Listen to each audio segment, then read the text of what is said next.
कहा जाता था कि सेठी इंदिरा गांधी के यस बॉस मुख्यमंत्री हैं। उन्हें दिल्ली ब्रांड की राजनीति का नेता माना जाता था। जब वो मुख्यमंत्री थे उस दौरान मध्य प्रदेश में डाकुओं का बहुत आतंक था। सेठी सीधी बात करते थे। उन्होंने देश के रक्षा मंत्री बाबू जगजीवन राम से बात की और यह तय किया गया कि भारतीय वायुसेना द्वारा उन डाकुओं पर बम बरसाए जाएं। हर तरीके से कोशिश करने के बाद भी दस्यु उन्मूलन हो नहीं पा रहा था। तो नसीब जयप्रकाश नारायण, लेकिन विनोबा भावे ने भी अलग अलग समय पर और बाकी दलों के जो गैर राजनीतिक लोग थे उन लोगों ने दस्युओं के आत्मसमर्पण के लिए बहुत कुछ प्रयास किए थे।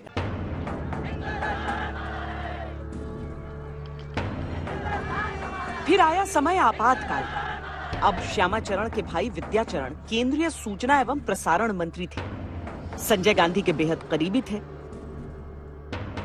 एक दिन दिसंबर 1975 को उन्हें दिल्ली से बुलावा आया और कुर्सी छोड़ने को कह दिया गया।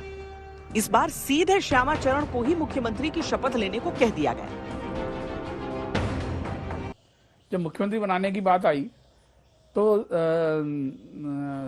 विद्याचरण शुक्ल ने जो है कहा कि भाई वो तो केंद्र की राजनीति, ये दोनों भाइयों में तय हुआ था कि वो केंद्र में रहेंगे और ये राज्य में रहेंगे। तो उन्होंने फिर श्यामाचरण शुक्ला को मुख्यमंत्री बनवाया। आपातकाल के दौरान ही श्यामाचरण दूसरी बार मुख्यमंत्री बने। इस समय तक केंद्र की राजनीति में संजय गांधी की तूती बोलती थी। अन्य राज्यों के मुख्यमंत्री उन्हें भावी पीएम की तरह देखने लगे थे और वैसा ही व्यवहार करते थे। श्यामाचरण को यह मंजूर नहीं था। उनका मानना था कि जो व्यक्ति किसी पद पर नहीं उसका स्वागत मुख्यमंत्री करता फिरे, ये प्रोटोकॉल के खिलाफ है। एक बार वो आए थे तो उन्होंने अपने मंत्री को भेज दिया था। बोले यार ये तो बहुत मेरे जूनियर इसकी और ये है क्या, बोले भाई किसी समझानी पद में भी नहीं है तो मैं क्यों जाऊं।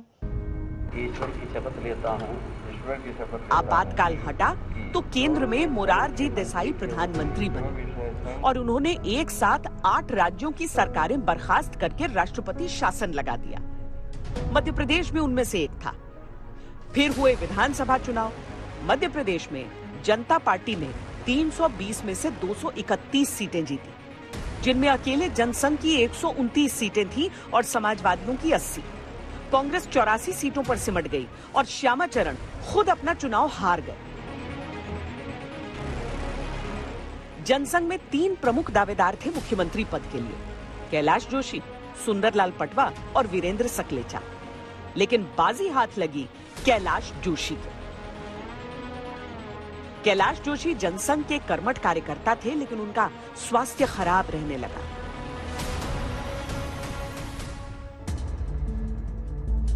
लगभग 6 महीने बाद कैलाश जोशी को त्यागपत्र देना पड़ा और उनकी जगह वीरेंद्र सकलेचा को मुख्यमंत्री की शपथ दिलाई गई। सकलेचा ने संघ की विचारधारा को सख्ती से आगे बढ़ाया तो जनता पार्टी के दूसरे साथी नाराज होने लगे।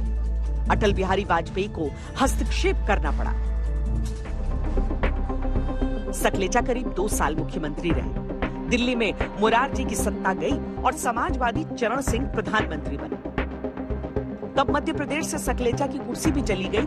उनकी जगह सुंदरलाल पटवा मुख्यमंत्री बने। केंद्र में इंदिरा गांधी की वापसी हुई तो उन्होंने विपक्ष की सरकारें बर्खास्त की। पटवा केवल 29 दिन के मुख्यमंत्री रह पाए। राज्य में राष्ट्रपति शासन बन गया। अब तक जनसंघ से भारतीय जनता पार्टी का जन्म हो चुका था। दूसरी तरफ कांग्रेस में अब सारे फैसले संजय गांधी लिया करते थे। मुख्यमंत्री के तौर पर कई सारे नाम सामने प्रस्तावित किए जा रहे थे, जिनमें से एक नाम कमलनाथ का भी था। लेकिन संजय गांधी ने मुहर तब लगाई अर्जुन सिंह के नाम पर। अर्जुन सिंह को मुख्यमंत्री बने केवल 16 दिन हुए थे कि उन्हें मुख्यमंत्री बनाने वाले संजय गांधी की विमान दुर्घटना में मौत हो गई। अर्जुन सिंह वक्त को समझ गए और 100 विधायक लेकर इंदिरा गांधी से मिले। कहा अब राजीव गांधी को राजनीति में आ जाना चाहिए और वो कांग्रेस परिवार के करीबी थे।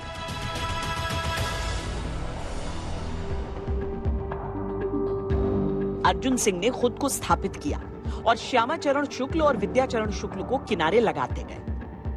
इस बीच उन्होंने चंबल के नामी गिरामी डकैतों का आत्मसमर्पण भी कराया, जिसमें मलखान सिंह और फूलन देवी भी शामिल थे। लेकिन विपक्ष के लगातार अविश्वास प्रस्तावों के चलते अर्जुन सिंह कभी चैन से नहीं रह पाए। इस बीच इंदिरा गांधी की हत्या हो गई और राजीव गांधी प्रधानमंत्री बन गए।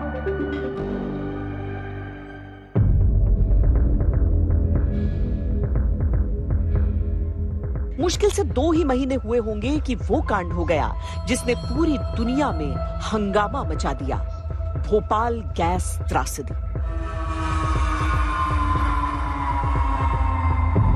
सरकारी आंकड़ा कहता है कि उस रात 3,787 लोगों ने अपनी जान गंवाई। एक याचिका में कहा गया कि मरने वाले लोगों की संख्या 15,724 थी। हालांकि 1985 में जब 8वीं विधानसभा के चुनाव हुए तो अर्जुन सिंह के नेतृत्व में कांग्रेस पूर्ण बहुमत से जीती। अर्जुन सिंह को दिल्ली से राजीव गांधी का न्योता आया।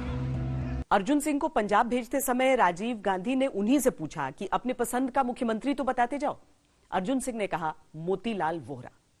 मोतीलाल वोहरा अर्जुन सिंह की सिफारिश पर ही राज्य के प्रदेश कांग्रेस अध्यक्ष रह चुके थे।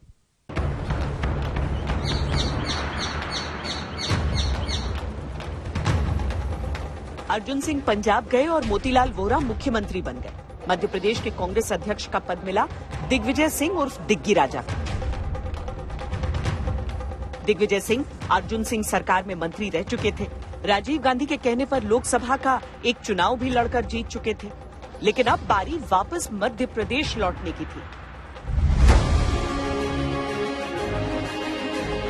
मोतीलाल वोहरा करीब 3 साल मुख्यमंत्री रहे, लेकिन इस बीच अर्जुन सिंह मध्य प्रदेश में वापसी को लेकर बेचैन थे और राजीव गांधी को भी लग रहा था कि 1989 के लोकसभा चुनावों में वोहरा शायद जीत न दिला सके। इसीलिए मुख्यमंत्री के तौर पर अर्जुन सिंह की मध्य प्रदेश में वापसी करा दी गई।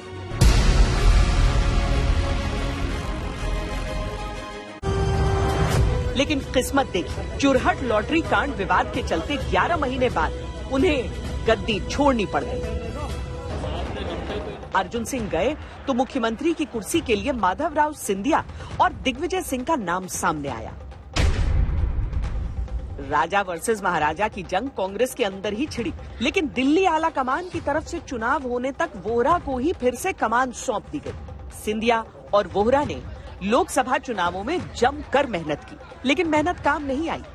बीजेपी ने 27 सीटें जीती, कांग्रेस ने केवल 8। मोतीलाल वोहरा तुरंत हटाए गए और लाए गए 11 साल से सत्ता का वनवास भोग रहे श्यामाचरण शुक्ल। तीसरी बार मुख्यमंत्री बने श्यामाचरण 1 साल तक ही पद पर रह सके। ये वो दौर था जब देश में अयोध्या राम मंदिर आंदोलन जोर पकड़ने लगा था। 1990 के एमपी विधानसभा चुनावों में कांग्रेस की बुरी हार हुई। बीजेपी ने 320 में से 220 सीटें जीती। मुख्यमंत्री बने बीजेपी के सुंदरलाल पटवा। पटवा ने मुख्यमंत्री बनते ही मध्य प्रदेश का सौंदर्यीकरण करवाया। अभियान के इंचार्ज थे बाबूलाल गौड़। आज उत्तर प्रदेश के सीएम योगी आदित्यनाथ को बुलडोजर बाबा कहा जाता है, लेकिन सियासत की पहली ऐसी उपाधि बाबूलाल गौड़ को मिली थी। उन्हें बुलडोजर लाल कहा जाने लगा था। बाला बेग और मुख्तार मलिक जैसे बड़े अपराधियों का शहर में हथकड़ी लगाकर जुलूस निकाला गया। ये प्रथा मौजूदा शिवराज सरकार में भी कायम है। और मैं आपको वचन देता हूँ कि जान भले ही चली जाए, आपका ये विश्वास कभी टूटने नहीं दूंगा, कभी खत्म नहीं होने दूंगा।